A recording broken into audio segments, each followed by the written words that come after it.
দুইটা জিনিসের নিরাপত্তা প্রয়োজন, একটা হলো সামাজিক নিরাপত্তা আর একটা অর্থনৈতিক নিরাপত্তা। অবশ্যই অবশ্যই এই দুইটা জিনিস, হ্যাঁ এই দুইটা জিনিস নিশ্চিত কম্বিনেশনেই তো এই আপনার এই যে ইউরোপ বলেন, ইউএসএ তো আগে পার্টিসিপেট করে নাই, তাই না? ইউএসএ তো ফুটবলে ওরা কখনোই ইন্টারেস্টেড ছিল না। এই ফুটবলে তারা এসছে খুব অল্প সময়।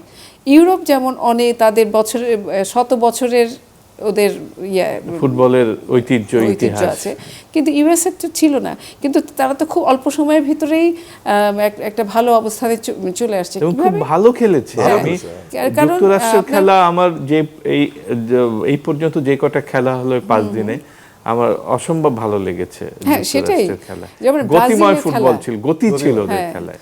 ব্রাজিল যেরকম, ব্রাজিল, তারপরে সেন্ট্রাল আমেরিকা, সাউথ আমেরিকা, যেমন ল্যাটিন আমেরিকা, আমাদের জন্ম থেকেই, জন্মের পর বুদ্ধি হওয়ার পর থেকেই আমরা দেখছি তারা ফুটবলে খুবই, অন্য কিছুতে ল্যাটিন আমেরিকা থার্ড ওয়ার্ল্ড একটা থার্ড ওয়ার্ল্ডের কান্ট্রি, কিন্তু এই ফুটবলের ক্ষেত্রে কিন্তু তারা অনেক অ্যাডভান্স, তাই না? তো সেটা চেষ্টা থাকলে অবশ্যই সেটাকে সম্ভব।